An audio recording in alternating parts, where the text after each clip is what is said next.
being a genuine human being with a genuine interest in the other side, in the other party, to know who they are and what they do and what they stand for. It's not a matter of quantity, but rather of quality. It's a matter of really caring about the people that really care about you. When you're an entrepreneur, you have to really niche down the people that you want to serve. Don't try to go after everybody. Don't try to throw your net to everybody. No. The more precise and specific with your messaging are, the more you're going to attract the people that you really want to serve. And the faster you will be able to make the mistakes that you need to really thrive with your clients and with your customers. Go through that process of making mistakes as fast as possible. That expression of failing forward, I love it.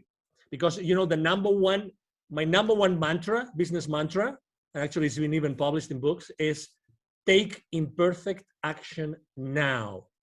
The successful people that I'm seeing on LinkedIn, number one, they consider the other person individually as an opportunity to develop a personal relationship. Number two, the LinkedIn profile is not a place where you actually publicize your professional career, but rather a landing page. Number three, I see people starting to understand how to capitalize on their previous experiences with the new experience, with the new venture, the new entrepreneurial journey that they started.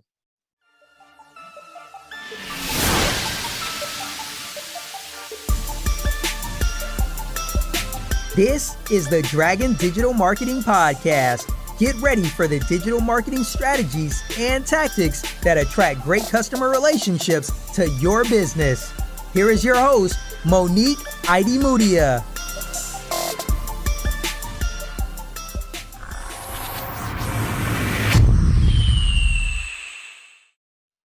Hi, and welcome everybody to a new episode of the Dragon Digital Marketing Podcast. I'm your host, Monique, and you're listening to episode number 40. And today's episode is all about LinkedIn marketing. LinkedIn is such an important social media platform, and it's really special, and you can't miss out on the opportunity of leveraging LinkedIn for marketing your small business online. And here's why. LinkedIn is not just for B2B, and LinkedIn is a social media platform where people actually expect to receive news and updates from their favorite brands and their favorite businesses because it's a more professional social network, and it's actually been designed with that in mind. So you're not interrupting people with your posts when all they're trying to see is updates from their friends and family like on other social networks. So I'm super excited to talk about this. We're going to cover the topic in depth, and this is probably the only podcast episode that you have to listen to when you want to learn about LinkedIn marketing for your small business.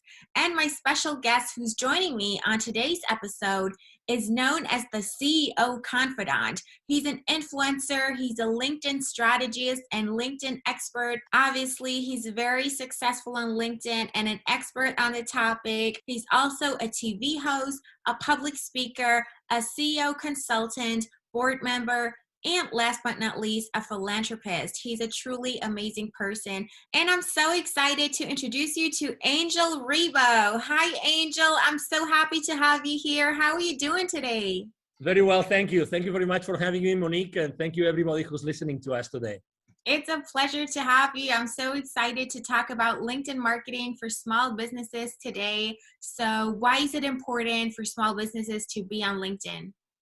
Well, thank you. Well, it's funny because when I was in corporate America and I left corporate America 5 years ago, I have to say very honestly that I wasn't using LinkedIn at all. But I made it for some reason. I knew that my future audience was going to be on LinkedIn because I've always been a business to business guy. And so I started my, organization, my small company. And I said, I think that, LinkedIn is going to help me. So I started to basically look around and see what people were doing. And my main goal, my number one goal at that time was, okay, so I have had all those many connections internationally with so many people. And also I had already lived in Dallas for 5 years at that time. But I said to myself, let's increase my outreach. Let's have a lot of connection. Let's connect with everybody that has been connected throughout my life. So I started the journey. The first step was literally like going out there, seeing everybody that I already knew, for some reason, I started connecting with them. So that ended up only like having, because not everybody is on LinkedIn at the same time, but I went from a few hundreds to literally probably like 1,500, maybe 2,000 people. And that sounds a lot for people that are starting on LinkedIn, but I said, no. I really want to like start going to the next level. So what about the connections, which are my second level connections, which are connected to my connections? Let's just start. And that really started the journey. So I consistently started to go and, reach out to my second level connections. And obviously, as I was doing it so much and I was using so much time, I said, how can I automate that? Then I started a small like benchmark. I downloaded 3, 4, 5 different tools. I chose one of them and I started using that tool. I learned a lot. I made a lot of mistakes, and I did things that I didn't know that they were written on the terms and conditions of the, the contract with LinkedIn. I got restricted. And obviously I was extremely frustrated because, you don't know what you don't know, right? So you think that you're doing the right things and you're being cautious and everything, but it wasn't really that cautious, apparently. So, I made a lot of mistakes, but obviously those were lessons. And something that actually, one of the mistakes I made besides those, trying to make so many connections that got restricted was, how do I keep those relationships warm? Because a connection that means nothing unless you have a conversation with them. And not everybody's open to, have those conversations, not over. So I decided I'm a very unconventional guy. Let's put it this way. I don't like to do what everybody else is doing. So, I obviously, as anybody else also, after choosing a couple of tools to automate my work, what I did was, okay, so who really knows about marketing with LinkedIn? And I started to download some PDFs, some ebooks, some of, you opt into a particular offer and you get some basic information. I started trying things and I didn't like them. They didn't work for me. So I said, okay, so I'm going to be myself. I'm going to be Angel Ribo, the CEO Confidant, talking to all these people, and I'm going to use unconventional messages. And I started, basically, I remember one batch of emails or the connecting emails to my potential connections saying, what has been the most defining moment in your life, right? And I have to say that wasn't very successful, but that allowed me to see who was really open to have very in-depth conversations from a human perspective. Because we tend to think that as LinkedIn is a professional network, everything has to be professional. But that's not the case. In reality, people connect and people do business with people, with human beings. So people do businesses with people that they trust and they think that they can have a personal, the right personal, connection and relationship, probably with the same principles or similar principles, similar values, right? We don't have to be in agreement with everything. So, but it was interesting because a lot of people asked directly, this was the most defining moment in my life. And that means that a lot of people became suddenly vulnerable with me. So I learned one lesson, which is maybe if I am vulnerable, they will be vulnerable as well. So then I started becoming really more raw. And something that people don't actually think about is when we start a conversation over email, it doesn't have even to be LinkedIn. People think that they have to immediately start throwing all your value to them. Like, let's say you and I were both podcasters and we want to have a lot of nice, very successful people, and we start reaching out to them. Hey, I have a podcast and, I'm only starting, but, or maybe I already have like 10,000 people following the podcast and I have 20,000 downloads or maybe only 500 downloads. It doesn't matter. In reality, nobody cares about what you are, or who you are or what you do. In reality, people care about what you can do for them. So that's very important. So, I started the conversation with them at that point as if I was in a face-to-face networking event. So let's say you and I meet for the first time. You're in St. Petersburg, Florida, a wonderful place. And there's a boat trade show in St. Petersburg, which actually it happens a few times a year. And I go there and we meet in a parallel networking event to the show.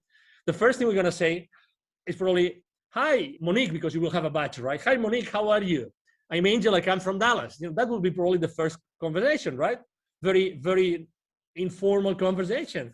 And maybe, we get into a conversation and we get to know each other a little bit and we get to talk about what you do in your life, what I do in my life. And maybe we kind of like each other, so we continue the conversation. And maybe, when you support the small businesses, I can send you a few leads your way. And when, someone wants to go international and wants to expand internationally, maybe you send them my way, and that's how things are being built, from being a genuine human being with a genuine interest in the other side, in the other party, to know who they are and what they do and what they stand for. Would you agree? Absolutely. I absolutely agree. That's the secret to everything. Yeah. Exactly. So, I understand that a lot of people have their recipes and have their swipe files and they have their strategies and everything. And that's great. But, I think that until the moment in which you realize that being yourself fully is that you start thriving, that's the most important epiphany that I would probably recommend every single entrepreneur out there, every single business owner, that they try to shorten this path. Don't be in doubt. I'm sure that maybe in the beginning you don't really know if that's the right service to offer, the right product to sell. I don't know if that's the right way to say it. It doesn't matter. There is an exact correlation between the amount of energy that you're going to put on everything that you do and your results. And it doesn't have to be necessarily like politically correct or marketingly correct or salesy correct. Really, it's more important that you are yourself, genuinely yourself, and then everything will happen. Honestly, everything will happen. It's all about energy. I have a friend. He's very good. He's one of the few people I know that really understand sales. His name is Jim Padilla, Padilla, and he always talks about this, about being you, genuinely you, when you are, positioning yourself, your products and your services to anybody else. That's honestly 90% of your success in your entrepreneurial journey, Monique. Absolutely. It's all about authenticity and putting yourself out there, being a genuine human being. And that's how you get connections in real life as well as online. LinkedIn should just be an extension of, the real physical world that we're in, and now we're taking it online, but the same principles apply. If you walk up to a person and you're immediately pitching to them, or even worse, it's an automated outreach message, you can tell at the first sight that it's not real, it's not authentic, it's been generated by a bot, and that just doesn't make you look sympathetic, and people will not want to connect with you and engage in any further conversation with you if you haven't made an effort to learn more about them and build rapport and so on and so forth. So you've touched on a lot of things. You got burned with. Sorry about that, Monique. No, that's a valuable experience to share because it taught you to be authentic and to reach out to people manually, right? And you started with your first degree connections, and then you went to the second degree connections and so on, and just expanded your network and actually reached out to those people. The connection itself doesn't give you anything, but you have to start a conversation, and that's how you do it. That's the strategy. That's the plan of action that you have to map out to be successful on LinkedIn. So absolutely. Would you say that LinkedIn is only for B2B, or can people who are in B2C also leverage LinkedIn for their digital marketing? Oh, definitely. And I'm probably a good example because, for instance, of my 20, right now I have around 27,000 connections. I have a high level of engagement. I typically have an engagement between 6 and 10%, 9 something percent on my posts, which is pretty high. And I have thousands of views of all my posts. And I would say that, one of the lessons I've learned is that you have to not only be genuine on that connection, on that relationship, but also that when you continue that conversation, that you have to be, it's not a matter of quantity, but rather of quality. It's a matter of really caring about the people that really care about you. Obviously, we all would like to, right now or tomorrow morning, we get up, we go to LinkedIn, and our last post has 20,000 views, 3,000 comments, and 5,000 reactions. But this is related to the game of influence. I'm going to repeat this, the game of influence. I think that not many people are able to master the game of influence. And there's some theory and there's some practice there. Okay, so I would like to to actually tell you that if you really want to excel on LinkedIn and other places, right now we're talking about on LinkedIn, I think that it's important that you learn how the game of influence really works. And obviously, the media knows this very well, and entertainment knows this very well. But let me tell you, as an entrepreneur, that you're listening to this, to Monique's podcast today.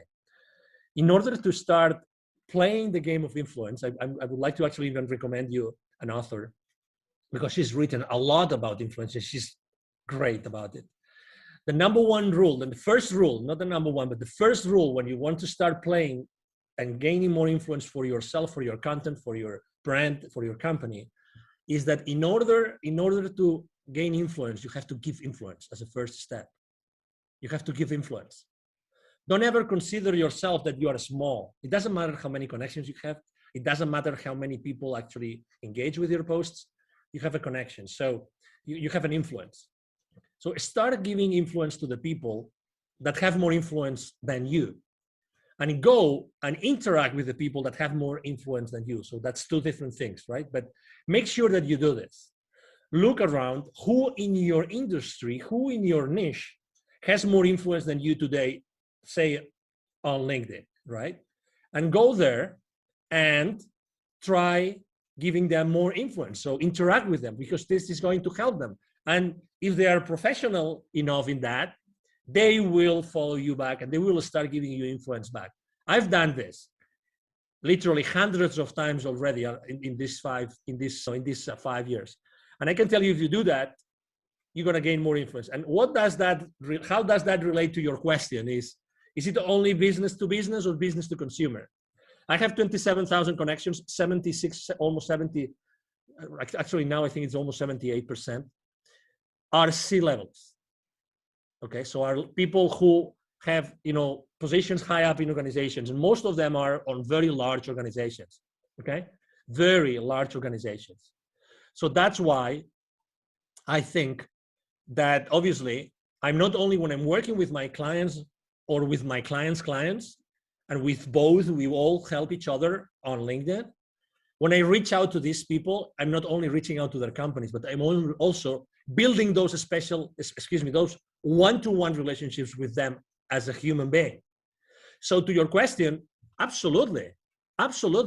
If you are offering, for instance, a product or a service who's only for a specific individual, because what you do is you have let's say a coaching practice. You want to coach someone, or you want to consult someone, you want to, for instance, help corporate executives to get out of the corporate world and set up successfully their venture, their company.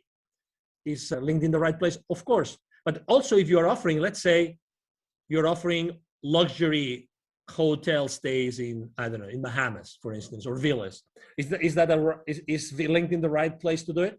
Absolutely, as far as you are talking to the right people, the right audience. And when you develop this relationship that they trust you because they have exchanged a few mails, or you have given them some value that they wanted or they needed, then you can actually offer them other things. You can offer them other products. You know what I mean? So at the end of the day, it doesn't matter where you are. The fact of the matter is that as far as you develop those strong relationships, you will be able to offer them both services for their companies and services for them personally. Absolutely. That's the power of the principle of reciprocity. You give before you ask, and people will reciprocate really most of the time. And everybody's on LinkedIn, not just, entrepreneurs and people who own businesses. A lot of people who work in jobs are on LinkedIn well. So no matter whether you're in business to business or business to consumer, everybody works P2P, people to people. So you can find your audience on LinkedIn and leverage it as a tool. And it's a huge social media platform, and you definitely be missing out if you wouldn't leverage LinkedIn.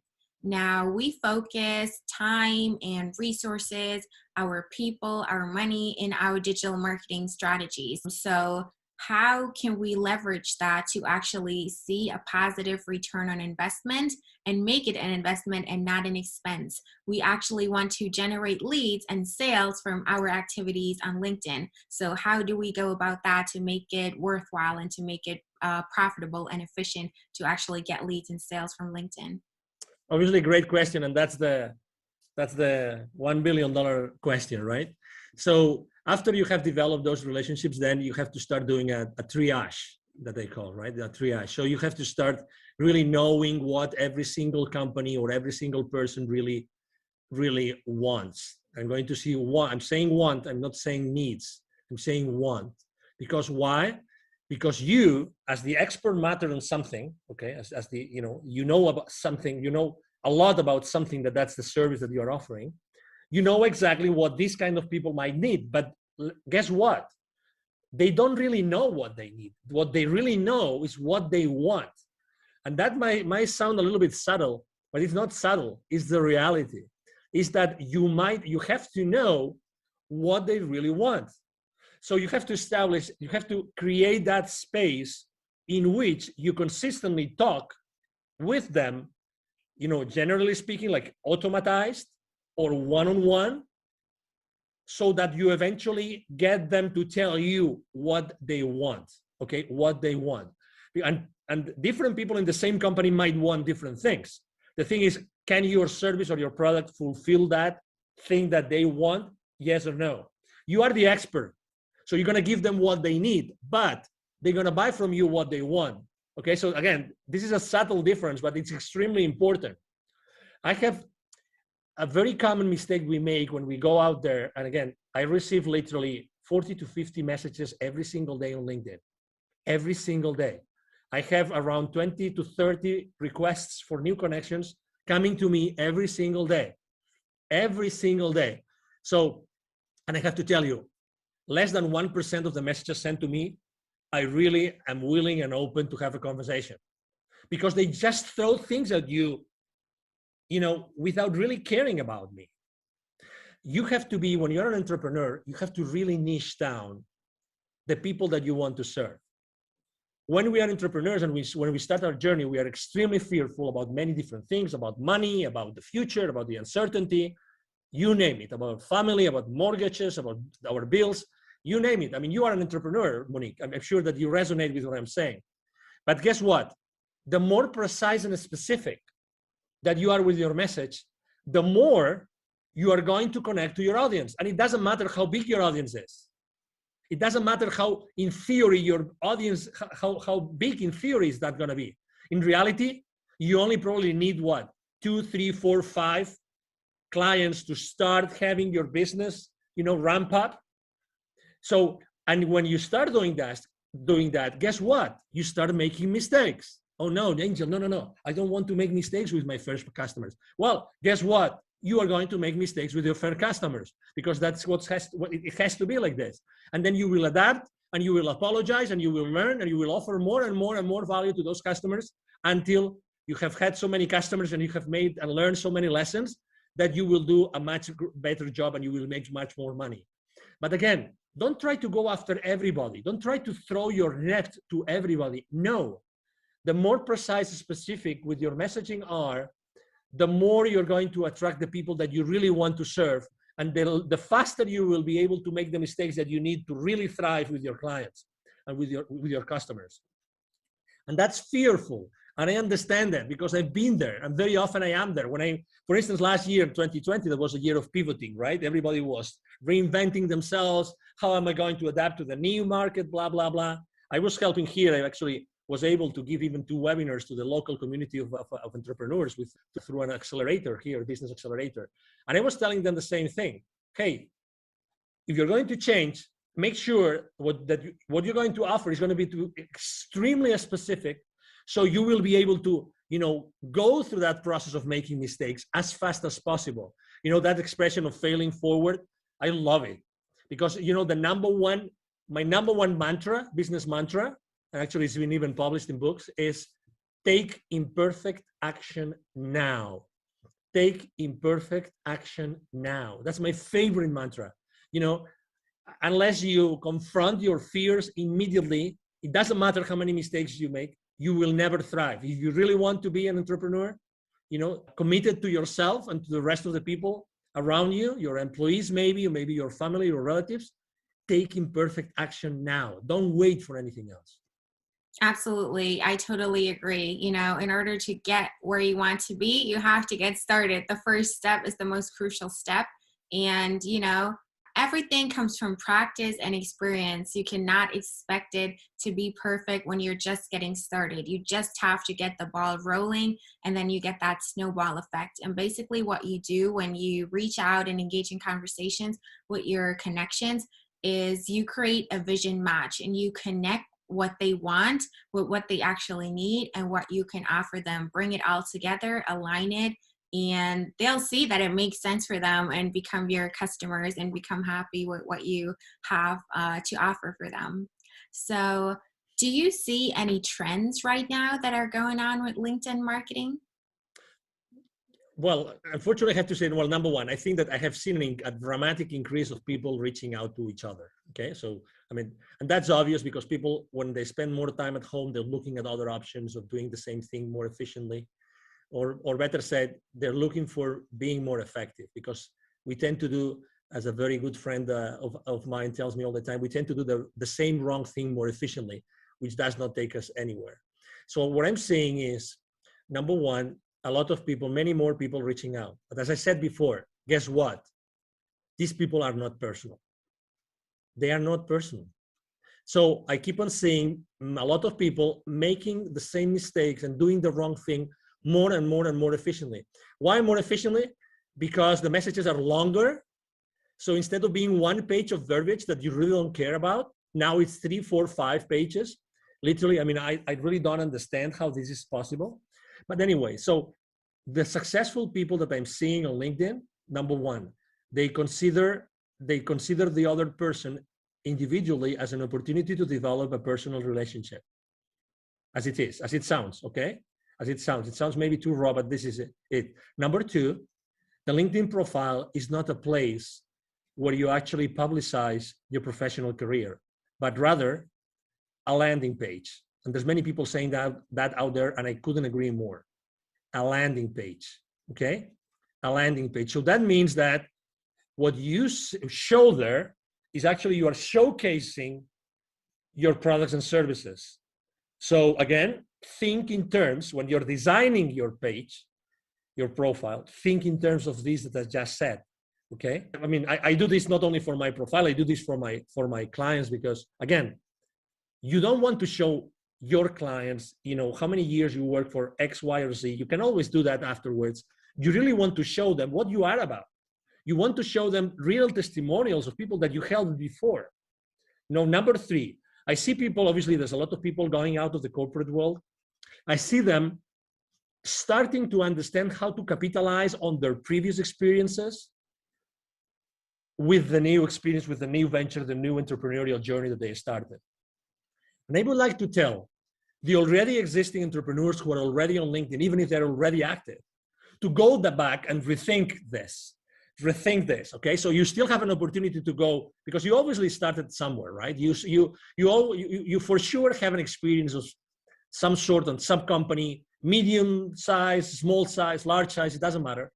Go back to that experience and think about how can you change your presence on your profile so that becomes a beacon, so that everybody sees this amazing testimonial, this amazing experience that talks to the audience that you want to serve. And that's another thing that I see very, very, very clearly. So the people are starting to understand that the profile is much more. And probably the last trend that I would say that I'm seeing more and more often is that people are obviously reaching out to experts on the matter. Let's say they're not taking risks. So they want to go to someone that has already been successful with LinkedIn, that has already been able to make the mistakes so that they avoid making the mistakes. If someone gets restricted on their profile right now, very honestly, and there's thousands of them every single day, is because you want. Because I already warned you. I made the mistakes. So why would you make the mistakes if I'm telling you what mistakes not to make? You know what I'm trying to say? One of the main mistakes I made, I don't know about you, Monique, when I started my journey, I didn't ask for help. And that was a big mistake, because the most precious resource that we have in our lives is exactly that, time. It's time. I wish I had invested more in other people helping me when I started my journey, because they would position my business into a place in which I would probably have saved 6 months, 12 months of time. And time is the most scarce resource. The only scarce resource actually we have is time. And I would encourage everybody of you listening to us today to please consider investing in people that have already been there, that have already taken that journey, so you are able to learn all those lessons and really don't waste so many months or even years in your life trying to do the same wrong thing more efficiently, but rather being more effective. We need to be more effective, Monique. Yes, I absolutely agree. All of those people who are reaching out with those annoying, unpersonalized, automated messages, they're not really your competition. Everybody ignores them. Everybody's just annoyed by it. They're not taken seriously. And, nobody is willing to give them a chance and do business with them because they've messed up the first impression. That's number one. Then I love your analogy to your profile not being, a CV, but it's your landing page. So you can really showcase yourself there and use that as a tool. And what do you think about creating content as well, posting on LinkedIn and really leveraging all of the features that the platform has to offer? Exactly. Well, obviously you're preaching to the choir here, and you know that, as I said before, I post every single day. About content creation, obviously I'm a big believer, and I think that, I learned many lessons in there, and I would love to share them with your audience, obviously. Number one, you have to be persistent, okay? So I have to say that I wasn't persistent before, and I wasn't creating before I wasn't persistent, and I was just sharing someone else's content. You can do that, and it's not bad, and you are helping someone else. And it's okay, but it was until I started, and I have been right now probably posting every single day for the last literally 10 months, probably right now, every single day. And I'm posting, I would say, three types of, or two types of content, just to simplify, to make things easy for people. Number one, I post about my business and about my clients' businesses. Okay, actually, I myself, I use my profile, I use my influence, so I actually help my clients with my exposure. So I expose their content, their videos, their interviews with my audience. I mean, that's what influencers do, right? We use our influence to favor the business of someone else, and that's something I do. So then I have a first type of content, which is my own content and my clients' content, and that is typically 3 times a week, 3 days a week. Okay, and then. So I post typically once a day. And then the rest of the days, it's really related to something personal that happened to me, or something personal that I see happening to others very much, and I think that interests them, or something which is related to a specific date. So it's Nelson Mandela Day, or it's St. Valentine's Day, and then I post something about it. And I have to say, I mean, I love writing copy, and I have actually a great copywriter in my team, and we really, I mean, we really love to do it. We really love to do that. And if I had to give you a reason why I post so many days personal stuff, it's because people like to know really who you are. People like to know what you think. And I'm not very controversial, because on my posts, not because I don't want to be controversial, it's because who I am. I'm not controversial. I mean, I've always been that guy. I come from a Catholic family in Spain, and Spain is a very Catholic country, and I always was trying to be in the middle and try to be the moderator in fights, this kind of thing. That's who I am, right? So last year, for instance, I can tell you that I posted a lot about building bridges. Everybody was burning bridges. Everybody was here or there, and you are in Florida. So, I mean, I think, as you know, Florida is also a very polarized state, right? And Texas was also very polarized last year before the election here in the US. You know what I'm talking about. So I did not post about politics, not one time, actually not one time in my life, just because I think that we human beings, we need to discuss other stuff. I'm not here to discuss about politics, but I know that people were feeling that they were losing some friends to discussions, to fights, to arguments. People were feeling they were losing some. I mean, who hasn't unfortunately lost some friends or even some relatives to some insane arguments that inside of you that weren't the right thing to do, but it's done. And I can cope with this kind of arguments, blah, blah, blah, whatever that is. That's why I posted so often about building bridges. And the other thing I actually posted a lot last year, just as an anecdote, was give me a break. I really posted many times about, those days that you woke up and maybe you listened to the news, you made the mistake of listening to the news, and then the news, guess what? Boom! It was like a download of, oh no, I'm depressed for the rest of the day. So I know that people needed a break, and people needed to actually listen, that someone was listening to them, that really we all need a break. Maybe we cannot go anywhere now because there's restrictions traveling or whatever. Maybe we can just go to the neighborhood. We could just go to the county next to us and do something different for a day. We can just stay at that other hotel. You live in St. Petersburg, maybe you don't need to go to the beach, but you like to go to the other side of the peninsula, and it is what it is, just for a change, just to change your mind and put yourself in a different mood, in a different emotion.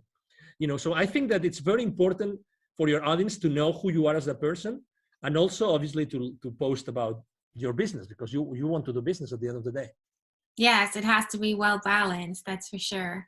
Exactly. So what do you think about influencer marketing on LinkedIn? How is it working with influencers on LinkedIn? It's certainly very different from the, stereotype of an influencer who's doing beauty, makeup, or travel or whatever, and they're calling themselves influencers. It's different on LinkedIn, right?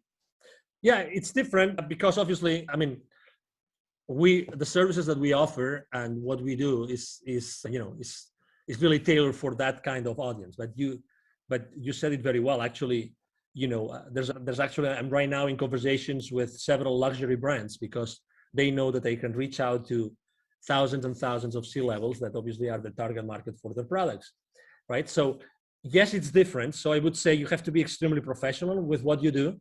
There's no, what's the name? I don't know the name in English for that word, so it's just coming in Spanish to me. But you have to be extremely consistent, coherent, that's the word, coherent with what you're putting out there, right?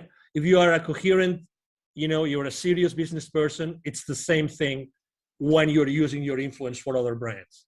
And actually you have to be even more coherent with that seriousness, with that, that principles and those values that are behind your brand, in my case, the CEO Confidant brand. And you have to be extremely respectful with all your audience. So I don't really see a lot of people using it. And for instance, I'm using it because I already told you I use my influence. So I am an influencer on LinkedIn. But something that I do, and I don't see anybody doing either, is that I go an extra mile, which is I literally generate really hundreds of leads, because when my connections reach out to me for that particular offer from that particular client that I'm helping with my influence, when they reach out to me, they engage with me. Many of them say, "Wow, that's interesting. Thank you very much for sharing this with me." This starts a conversation. This is starting a conversation. So eventually that becomes a deal for my company. So I think that my way of seeing influencer marketing on LinkedIn is not only marketing itself, but also sales. For me, it's generating leads. And if you are not generating specific leads, and I'm able to drill down really to like the name and the number of employees of that company and the position of that person, that's the beauty of LinkedIn. I think that I'm missing my word with my clients. And I'm all about offering more value than the value that they expect. So, and that's why, again, for me, I see LinkedIn more like extremely professional, but generating not only influence and presence and clicks on links, but also engaging. And that's beautiful. That's excellent. And I like to do that.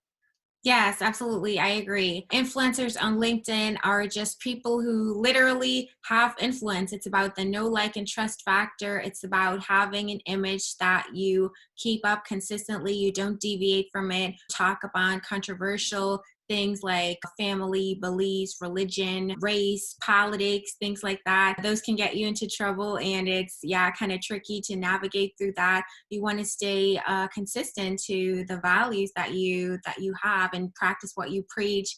The influencers on LinkedIn are just people who know the right people and are known by the right people. So it's not just random, people who post pretty pictures that inspire others, and that's what makes them influencers. It's not like that on LinkedIn.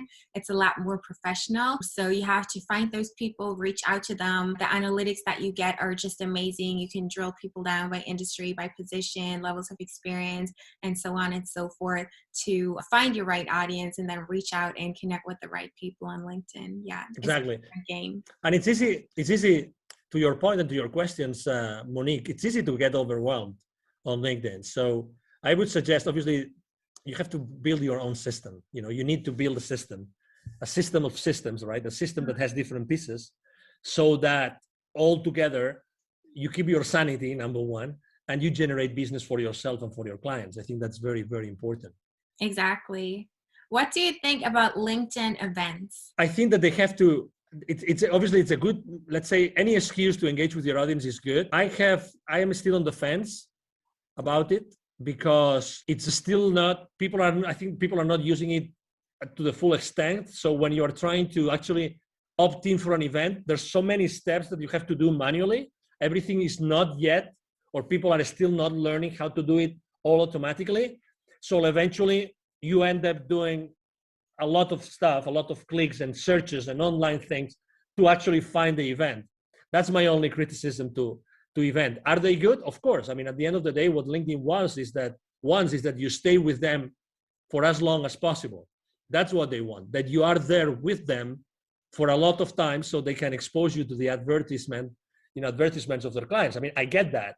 But I think that there should be something else, some more value in there, so that it was really a place where people meet. And right now I have felt when I'm signing up with events that the system is a little bit broken. That's my experience. Okay, I mean, with all due respect, and this is just positive feedback about the system. The idea is great, but I think that the implementation is not there yet. Yeah, so you don't necessarily need events. You can generate leads just through reaching out to people, messaging them, posting content, and engaging with other people's content as well. Yeah, LinkedIn doesn't really give you a good opportunity to export those leads and, automatically, reach out to them if they've attended your event. It's more like, promoting events that most of the time take place off platform anyways. So they could do some improvement on that for sure. But it's a handy tool and it's definitely worth looking into if you want to leverage LinkedIn to the fullest. I would definitely use, exactly to your point, I would definitely use LinkedIn actually to drive traffic to an outside of LinkedIn event. Mm-hmm. Because at the end of the day, the platform that LinkedIn offers you is like an event scheduling platform. It's not a platform where the event is going to take place so that everybody knows what it is about, right? So you will eventually have to have an external platform to conduct the webinar or the event, whatever the event it is. But again, you can still use LinkedIn to drive that traffic. And obviously, in order to measure your traffic on your profile, it's very easy. You see how many people have actually viewed your profile, and you see this when you go to your main page of your profile, you see that traffic. So as you know, unless you measure something, you don't know if you're really managing it. So I would ask you to track that down continuously, like on a weekly basis. So LinkedIn tells you for the last 90 days, how many people has viewed your profiles. So that's one thing that you should keep into account. Another one is for the posts, how many people actually views your posts. And the third one is how many times you have been on a search. And that means the job search tool inside LinkedIn. But again, it's another way in which you see if the keywords that you're using on your profile are the right ones or not. So as far as again, it's all about, because we're talking about how to drive traffic to your events, right? So keep an eye on all those statistics. And if you keep an eye on those stats and you keep on increasing them all the time, and you know how to increase them, then you will then increasingly attract people to your webinars outside of LinkedIn. Right. So you've touched upon, or you've talked about building that system of systems. How do you go about building a system and really incorporating LinkedIn in your digital marketing strategy and create an actionable plan that you can execute step by step to make it work for you? Great question. Obviously, I mean, I built my system after lots of tries and errors, lots of mistakes. I would say even great. I signed up for systems or subsystems that look great on paper, but then, for instance, the customer support was very bad. And I have to say, for me, customer support of any system or subsystem I use is paramount, is the most important thing, because when you most need it, you want the support. You need the support to support your business or to support the business of your businesses, right? So I ended up doing a mixture. So there's several subsystems that I use to track the messages on LinkedIn, to track the connections, and to throw campaigns, to launch campaigns to different audiences, because I want to really send the right message to the right person. Then I also use Sales Navigator, because it's part of Sales Navigator is really the high quality search tool. If you do a search on normal LinkedIn, even if you have Prime or Premium, excuse me, I'm talking about Premium. I would encourage you to use, if you can afford it, to use Sales Navigator, because the power of the search tool of Sales Navigator is going to help you a lot to then specifically customize the entire marketing strategy to the people that you want to launch it to. Okay, so we already talked about the several tools, including Sales Navigator. Then I also use a tool that allows me to track literally all those numbers that I told you, every single number of every single post, because as you can imagine, I post every single day. A few times from time to time, I post twice a day. So this is a lot of data. I have a system that helps me track all that data live, like online, like on real time. And that's very important for me, because I can make decisions. I realize even what emojis work better. All these kind of things, how easy it is to read my copy today compared to how easy it was 2 days ago, 3 days ago, 4 days ago, or 4 weeks ago. So I track all these things, and I have a system that tracks it down. And then to put it all together, actually, there's something called, you probably have heard of this. There's a tool called Zapier. What Zapier does is, let's say it's a tool that allows you to actually integrate the rest of the tools. So I would say, if I can use, and with all the respect to all the people that believe in God, including me, right? Zapier is the God of technologies, okay? Zapier is like the octopus. If you've seen that precious movie, My Octopus Teacher, which I recommend to everybody, by the way. So it's like the God, which is in the middle, that helps you integrate the rest of the tools. So I put Zapier in the middle, which is really easy to use. And it helps you manage different triggers of different events happening in different places. You can actually integrate email into that. And I have actually also, and that's the last part of my system, I have built actually spreadsheets on Google Sheets, fully integrated with the rest of the system, so that I have a dashboard.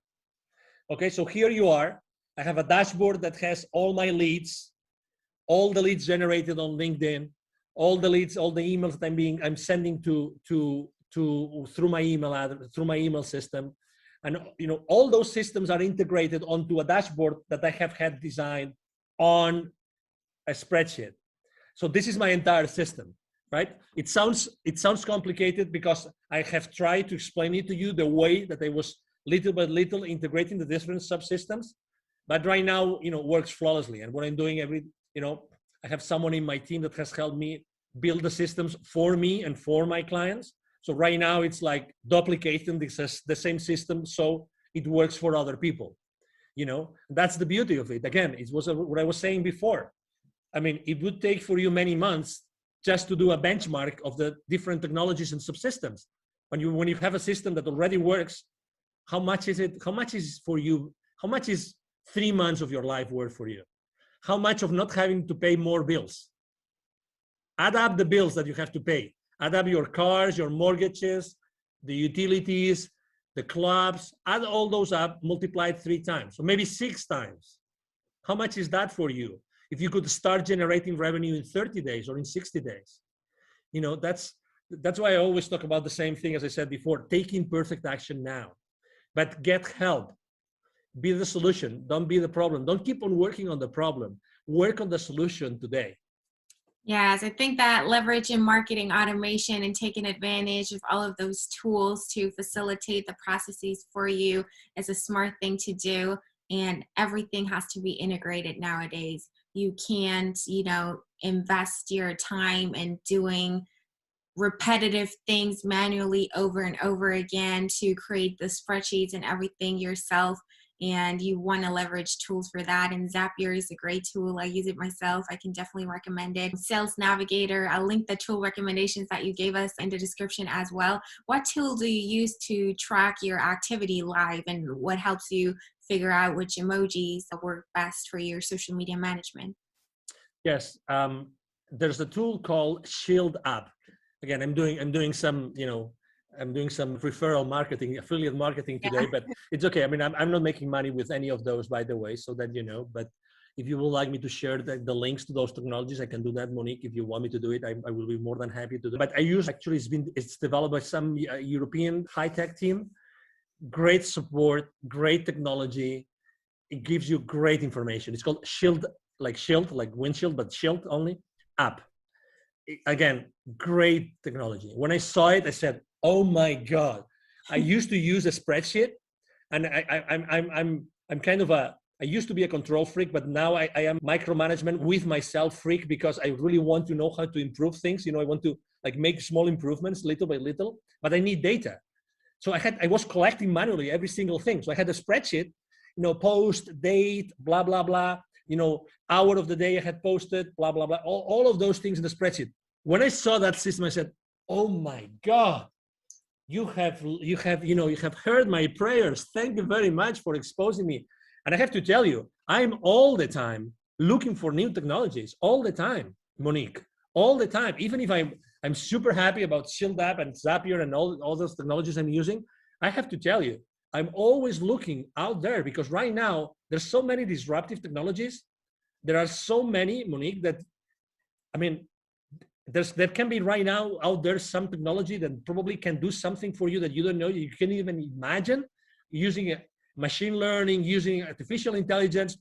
Oh my God, that could probably save you 2 months of marketing, 3 months of marketing, or 6 months of prospecting, of cold prospecting. Oh my God, what does that mean to your business? Again, we entrepreneurs, I think that we're very conscious about all the bills we pay every month, right?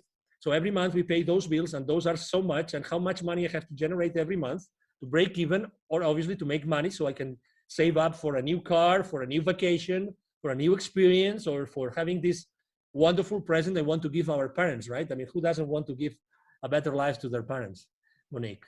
Absolutely. Yeah. That's why I love asking about tools. I'm all about, leveraging technology to make things easier and faster and automated for us, so we can spend our time doing the things that are more important for us, and we're not wasting time. We have to be the most efficient nowadays. Absolutely. Thank you. Thank you very much. I have to say that I really love it when the rubber hits the road, because it's really there. I mean, right now, everybody listening to us, they can go out there, look for it, buy it, try it, test it, and see, oh my God, yes. Yes. And that's what we want. I mean, we really want, you are a public figure, I'm a public figure. We're here to really help people. We really want to make these shows, these conversations useful for people. We really want to do it. Yes. That's why we do it. I mean, we're using our time. It's, we're recording this on a Friday. I'm sure that you have many better things to do today. You could be, you know what I mean? I mean, we have choices in our lives, but we still choose to be here because we want to really share our experience. If our experience can help someone, if today there's only one person, even if there's only one person that resonates with my message today, oh my God, this conversation with you, Monique, has been enough, because we've changed someone's life forever. And that's the beauty of having these conversations publicly. Yes. So what benefits of LinkedIn marketing do you see that no other platform offers? Segmentation, I think it's very important. You own the data. You don't have to trust that someone is going to categorize the data for you as other platforms. In this case, you know exactly who you're talking to. And you have contact information, direct contact information with the people that connect with you. Okay? Obviously, in the bad hands, that is going to lead you to a restriction. But the good thing is that you really can touch upon the data of the people that trust you and you trust them. And that's extremely important. Okay, as I said before, and you asked me, is it only B2B or maybe it can be also B2C? Absolutely. If you do it right, Again, if you do it right, it can be B2B or B2C. For instance, I had a client that he was developing a personal app, right? A personal app. And that app, he was only thinking of, no. In order to sell that app, it's for private people. It's for, it's for the mom and pop, and maybe not young people, probably mom and pop, or, middle age, blah, blah, blah. I should use probably like, it's probably going to be Instagram. And I said, well, and do you think that maybe there are a lot of mom and pops that work in large corporations? And do you think that maybe that could interest a corporation? So again, it's the flexibility, it's the granularity, that's the word. Granularity of information that LinkedIn offers to you that you can actually then use to, drill down to who you really are interested in talking. And that's beautiful. Again, read the terms and conditions, because you don't want to be restricted. But this wealth of information, again, to be honest, I consider LinkedIn to be a search tool. It's nothing but a search tool, to be honest. It's a search tool, but a very powerful search tool that allows you to do a lot of things. But it's a search tool. Yeah, that's right. It's a very powerful search tool. Actually, if you go now to Google or to any search tool and online and you put my name, I bet you that probably the first line of Angel Ribo, R-I-B as in boy, O, is going to be my LinkedIn profile, for sure. Obviously, because I have thousands and thousands of people watching my profile, every single day, but also because they want to be a search engine. They want to be so that whoever is looking for someone, the traffic is now driven back to LinkedIn. That's what they want. LinkedIn wants you to be spending a lot of time on LinkedIn. That's what they want. Yeah, so it's self-reinforcing, and your goals and the goals of the platform are aligned, and they keep pushing you more and more because you do what the algorithm wants to see. You don't, try to drive people away from LinkedIn and, always link to other websites and try to get them to leave LinkedIn or whatever. No, you're using the features that LinkedIn offers you to engage with people and pursue your marketing goals, and you're doing it all on the platform. You're using their events feature, their messaging feature, you're sharing content directly on there, you're endorsing people, receiving recommendations, giving recommendations, and collect everything on LinkedIn and use that as your marketing tool, use your profile as your landing page, and that helps LinkedIn out. And if you help them out, they want to help you out too, so they're not going to punish you, they're going to give you an amazing organic reach and all of that, and it's just a win-win. That's right.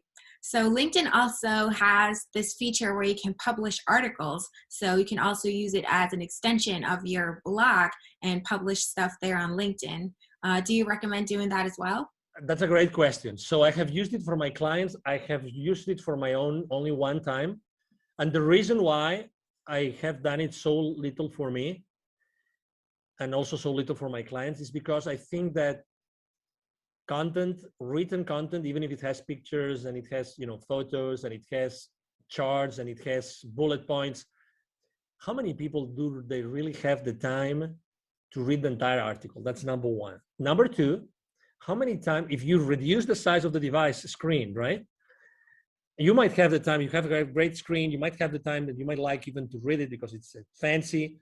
But if you're on your cell phone and we know that consumption from mobile devices is going up, how many are they going really to see that article, to read that article? You know what I mean? So it's all about traffic. So as much as I could be, I have a group of content, developers, creators. So I could have articles every week, and I'm not doing it because of that, because I'm not sure that I'm going to be adding the value that my clients are going to have the time to read. That's why. So you want to repurpose that content and you have a way to drive a lot of traffic to that article from outside LinkedIn. Maybe that would make sense because, again, LinkedIn is their place for corporate and professionals and B2B and B2C, blah. That I understand, but to be honest, internally, not sure. Yeah, so it's better to post directly in the feed, post images and text there. You can post PDFs. It makes your content more easily consumable at a glance while people are scrolling through their feed, and they don't have to take the time even to actually read an article. That would actually be the smarter thing to do that you also recommend. That's good to know. Absolutely. I mean, people may have different opinions, but I'd rather probably write an article at, I don't know, at Thrive Global, Ariana Huffington's online publication than doing it on LinkedIn. I mean, as much as obviously, I mean, I spend, as you probably can imagine, I spend hours every day on LinkedIn, literally hours. Yeah, so you would know. I think it also depends on your niche. For a minority of people who are in the copywriting niche, or I don't know, poetry, whatever, when it's all about writing and they know their audience likes to read, they only want to read, and they it's really all about text. Then of course you can leverage that, and it's great that LinkedIn offers that feature because you can showcase your work and share it with the audience without having to, drive people off the platform. So you can use that, but in general, it might be more beneficial for you. I mean, you have to test it out. There's no one size fits all answer to anything in this world, but in general, it gets more traction when you post in your feed, because if you publish that article, you write it, you publish it on LinkedIn, then when you share it, all that people see is a preview. They see like the header image, a title, and like a small description of the preview. So they still have to click and they have to leave their feed to even be able to read that article. So it might be, easier to get the message across right there in the feed when they can see it right then and there. Yeah. Exactly. And you cannot manage what you don't measure. So look at the numbers. I mean, you have your own audience. Look at the numbers. Look if you're grabbing the attention of the LinkedIn editors. That's another option, obviously. See how much attraction you get with your articles.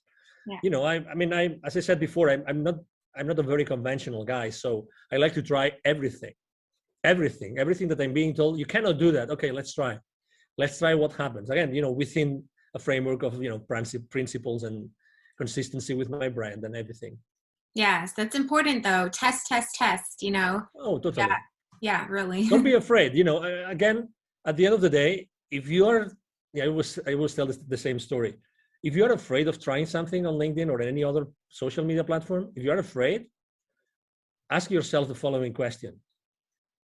Are the potential viewers of that post that might not like it, are they going to pay for your bills this month?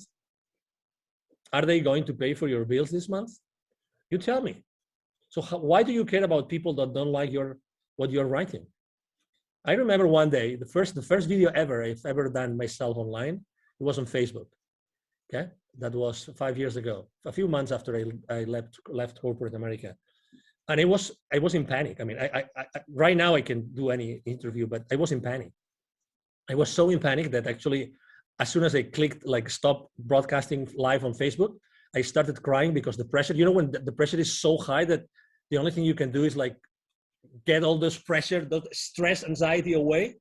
I started crying. I don't mind saying it. And then I actually did something even worse, which is I sent to all my email list a link to the video. Guess what? There was a guy that responded to me. I have this email somewhere. I should frame this email. This is the most stupid video I've ever seen.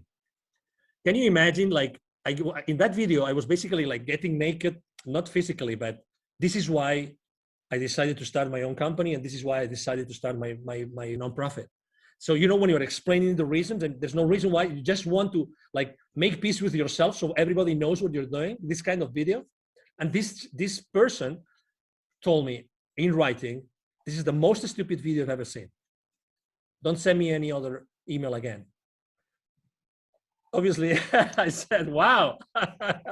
But I mean, probably some people would have said, I didn't respond to the email, but some people would have said, oh my God, it was probably pathetic. I was pathetic, and oh my God, maybe I shouldn't do this anymore. Or the other way around. I mean, I realized that video was my thing. And honestly, I mean, right now video, I love video and I use video as much as I can because it's much more direct, and people prefer to spend 2-minute video, and if it has subtitles, even better than doing many, many other things as far as, content consumption is.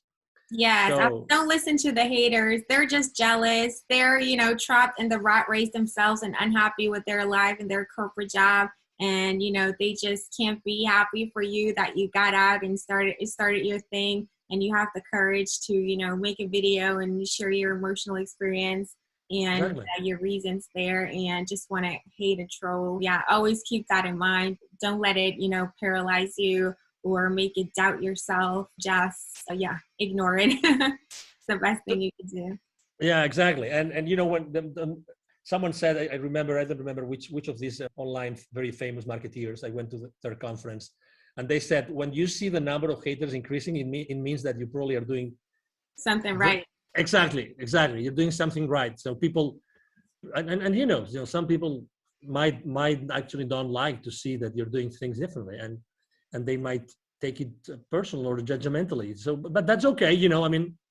It's okay. You don't have to please everybody. You're here to help the people that want to be helped, and not everybody wants to be helped, and that's okay. That's why I said niche down, be consistent with the same message with the same people. Yeah.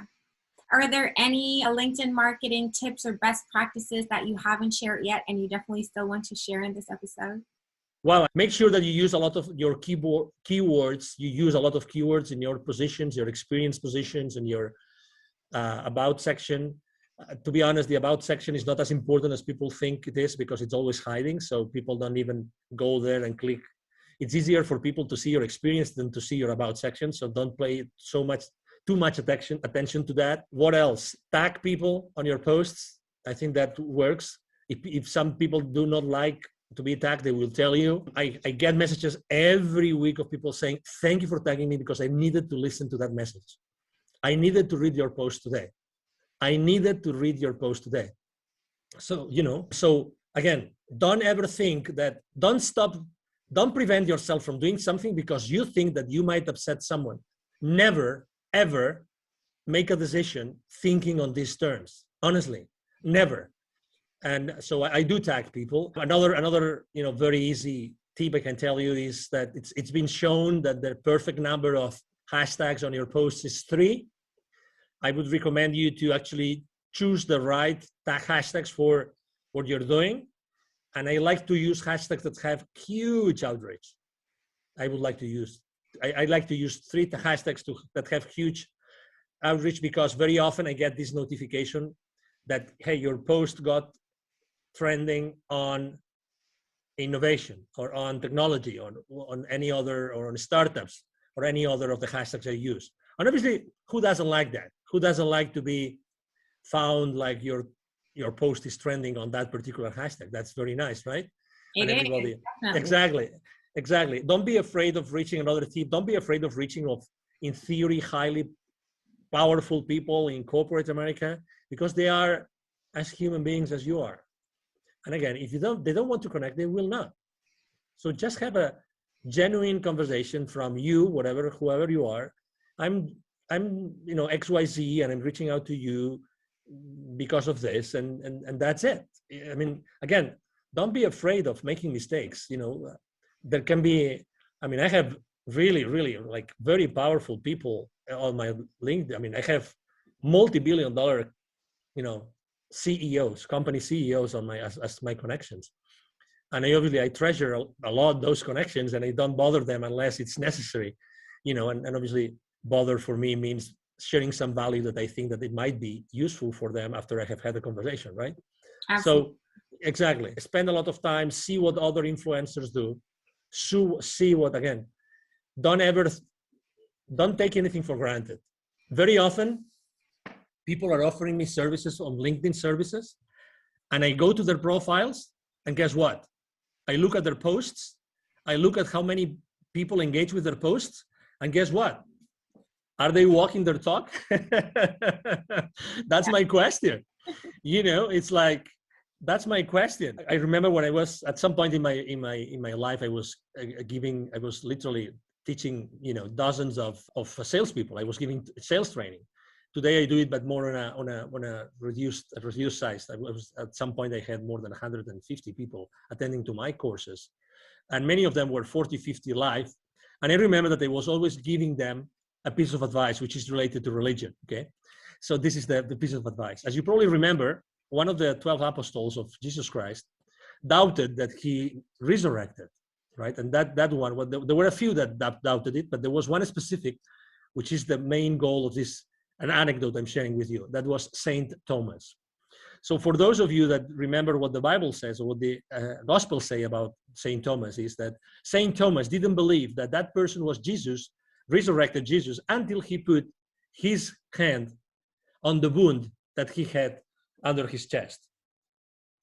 And I always use this anecdote with my salespeople, which is never believe anything that anybody tells you in any company until you see it with your eyes, until you put your hand in the wound, in the side of the body of Jesus. Don't believe it.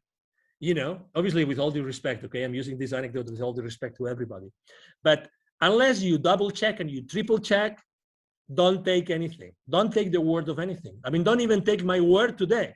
Honestly, make your own decision and go and research and do your research and see what's the exposure of a specific person. I mean, if someone is recommending you to write good copywriting for LinkedIn, for instance, which is actually that's another lesson for another day, Monique. We can talk about what is the copywriting the copy that sells on LinkedIn, right? So, and obviously we write every day, so we've kind of learned a few lessons. So if someone is offering you copywriting for LinkedIn, test them. Go to their post and see how many people actually views their posts. Honestly, and how much content do they have? How can they tell you that their content is good if they cannot tell you, they cannot show you that they have written, I don't know. We right now we probably have 200, 300 different posts of our own created, content. So don't take anything for granted, really. If you want to trust something, or if you want to try something or the services of someone, go there, look online, and make sure that what that person is saying or that company is saying is true. I would really recommend everybody to do this. Double check on everything. Make sure that things are true and people really walk their talk. Yes, verify their claims and look for some social proof before you just blindly trust anybody on the internet. That's right. Exactly. So, Angel, how can people reach out to you, find you, contact you if they want to learn more? Maybe they want to work with you. Absolutely. Thank you for the opportunity, obviously, again, Monique. So it's very easy to find me, obviously, on LinkedIn. My name is Angel, last name Ribo, R-I-B as in boy, O. My brand is the CEO Confidant. So if you go to even if you go to Google, you will find me easily, Angel Ribo. I have a team of people working with me. So we answer all the messages on LinkedIn, those 40, 50 daily messages on LinkedIn, they all get answered, all of them. And also my emails, I would like to actually offer my direct email address. And again, I respond, either myself or my team will respond the emails. My email address is angel@angelribo.com. angel@angelribo.com. That's my email address. And again, I would love to engage in a conversation with you. I mean, very honestly, I talk to a lot of people. I'm really the kind of person that whenever I can help, I help every single time. Anytime I'm being asked, I mean, just to give you an example, for COVID, this local business accelerator that serves so many small business owners and entrepreneurs and startups, they asked me if I wanted to be their mentor for some of their organization. I said, of course, anytime. So I'm this kind of guy. I like to help because I believe strongly in something that you said. And actually, I believe in that law, universal law of reciprocity. I mean, it is what it is. We cannot fake it. We can't change the laws of the universe. It's the law of reciprocity. The more you do, the more you receive. So I really strongly believe in that. And you can test me anytime. You can test my claim anytime, reaching out to me directly. And again, as I said before, thank you very much, Monique, and thank you very much to the audience listening to us today. You're welcome. It's been my pleasure to have you here. You shared so many valuable tips. It's amazing. Highly appreciate it. And I think it's a great interview. Thank you so much. Absolutely. Thank you very much, Monique. Thank you so much for watching and listening to this episode. This was a super valuable episode packed with actionable tips and tactics that you can start executing today. I'm sure this has helped you out a lot, and I have something for you that's going to help you out even more. I have a free gift for you, and it's a buyer persona template. A buyer persona template helps you to create detailed buyer personas, which are semi-fictional representations of your ideal customers for your business, so you can tailor your outreach on LinkedIn, you can tailor your copywriting to your ideal clients, you can tailor your messaging, all of your marketing campaigns, all of the content that you create and put out there to actually speak to the people who are in your target audience and resonate with them and stand out and cut through the noise and be unique and differentiate yourself from all of the other people that use automated outreach methods for their LinkedIn marketing, or just put generic stuff out there that not really speaks to a niche and thus is irrelevant. So if you are looking to really see results with your marketing and tailor your messages to your target market and your audience and the people that you want to reach, you need a buyer persona to make it specific, to make it personalized and custom and tailored to them, so you're actually seen and heard and you're getting the results that you deserve. So make sure you grab my buyer persona template. It's a free download, free of charge. You don't have to pay anything. Just go to the website. That's dragon-digital-marketing.com. The link is also in the episode description. Make sure you check it out. And there you can also find the show notes to this episode, where I always put all of the links for the resources, tool recommendations that Angel gave us during this episode, and also the links to his and my LinkedIn profile. Make sure to follow the both of us, because we share valuable content there every day, and that's going to help you out even more. So as you can see, we got you covered. I hope that you really liked this episode, and thanks again for watching and listening. I really appreciate it, and I appreciate your engagement in the community. And as always, if you need help with your digital marketing, reach out to our agency, Dragon Digital Marketing. We're happy to help you out. With that being said, I really hope to see you again in my next episode. Until next time.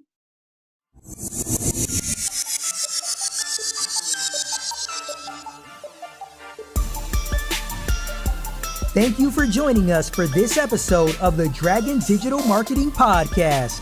You can visit us at dragon-digital-marketing.com for more resources and for more episodes.